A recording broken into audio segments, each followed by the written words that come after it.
न जाने कितने लोग ऐसे हैं जो क़यामत के ऊपर यकीन नहीं करते हैं। लोग ये सोचते हैं कि आज हम हैं, हमारे बाप दादा थे, फिर हमारे औलाद आएंगे, फिर हमारे नस्लों में कोई ना कोई आएगा और ज़िंदगी यूं ही चलते रहेगी। बल्कि ये कोई अनहोनी बात नहीं है, ये होकर ही रहेगी, क़यामत आएगी ही। ये लोगों का सोचना बिल्कुल गलत होगा।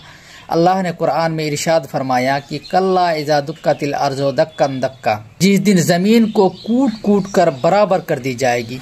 यानी जहां हम समंदर देखते हैं, कहीं पेड़ पौधे देखते हैं, कहीं पे ऊंचा नीचा देखते हैं, कहीं पे रेत देखते हैं, कहीं पे नहर नदियां देखते हैं, तो ये ज़मीन बिल्कुल बराबर कर दी जाएगी। इस ज़मीन को इस तरह कर दिया जाएगा जिस तरह के हम एक रोड को देखते हैं कि बिल्कुल बराबर रहता है, उस तरह इस ज़मीन को बराबर कर दिया जाएगा। कहीं पे ऊंच नीच नज़र आपको नहीं आएगी। और अल्लाह ने इस जगह में कल्ला का लफ्ज़ इस्तेमाल किया है। कल्ला का लफ्ज़ का मतलब ये होता है कि यकीन। जैसे अगर कोई इंसान कहता है कि मैं उस काम को कर दूंगा, कोई कहता है कि कर दूंगा नहीं, तुम्हें करना ही होगा, फिर वो आदमी कहता है कि मैं एकदम बिल्कुल करूंगा, तो ये वैसा बिल्कुल वाला है जो 101% सच होता है कि ये क़यामत का दिन आएगा ही। क़यामत का दिन आने में कोई भी शक नहीं है, यानी क़यामत का दिन यकीनन आएगी।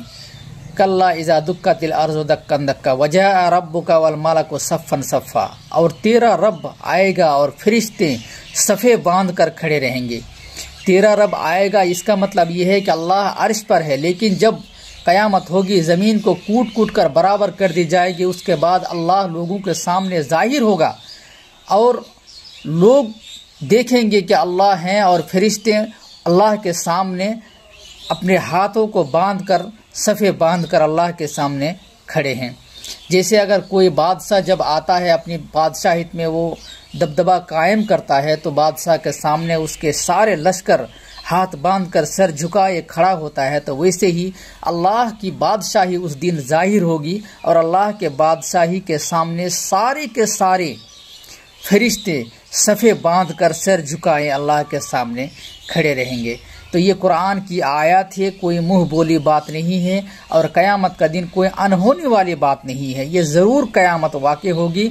और जो शख्स क़यामत के ऊपर यकीन नहीं करते हैं, क़यामत के दिन के ऊपर विश्वास नहीं रखते हैं, उस शख्स के लिए अल्लाह तबारक व तआला खासकर ये आयत नाजिल की है और कह रहा है कुरान से कि क़यामत का दिन यकीनन आएगा। जिस दिन तुम ये नदी नाला ऊंच नीच देख रहे हो, ये नदी नाला ऊंच नीच नहीं रहेगा, बल्कि एक बराबर मैदान में तब्दील हो जाएगा और फिर तुम्हारा रब जाहिर होगा, तुम्हारे रब की बादशाहत जाहिर होगी और फरिश्तों को तुम देखोगे कि सफ़े बांध कर खड़े हैं। उस दिन लोग अफसोस करके कहेंगे कि काश मैं अपने आमाल में आज की ज़िंदगी के लिए कुछ भेजा होता तो आज मुझे जहन्नम जाना नहीं पड़ता।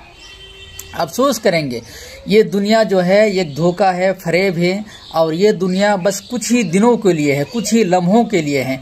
लेकिन क़यामत का दिन के बाद जो ज़िंदगी आने वाली है वो ज़िंदगी हमारे लिए लाइफ टाइम की होगी। ना हमारी मौत होगी, ना हमें बीमार होगी, ना हमारे दिलों में कोई नफ़रत वाली बात होगी, ना हम किसी के लिए नफ़रत रखेंगे। वो दुनिया एकदम इत्मीनान व सुकून वाली दुनिया होगी और उस दुनिया के लिए लोग अफसोस करेंगे, जहन्नम को देखेंगे, जन्नत को देखेंगे। और जिन्होंने बुरे आमाल किए वो बुरे आमाल को जब देखेंगे और बुरे आमाल के वजह से उसको जब जहन्नम में जाना पड़ेगा तो वह अफसोस करेगा।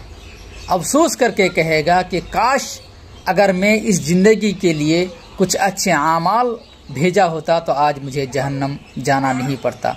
तो बहरहाल अपील है आप लोगों से, जो लोग भी इस वीडियो को देख रहे हैं, इस वीडियो के ज़रिए से कुरान को खोलकर कुछ पढ़ने की, समझने की कोशिश करें और अपनी ज़िंदगी को और अपने आखिरत को बेहतर बनाने की कोशिश करें, ताकि हमें क़यामत के दिन के बाद, मरने के बाद जहन्नम जाना ना पड़े, जन्नत में हमें जाना पड़े। और जिस तरह हम इस ज़िंदगी को आराम के साथ गुजरने के लिए जद्दोजहद करते हैं, उसी तरह आखिरत में भी अच्छी ज़िंदगी गुजरने के लिए जद्दोजहद करें।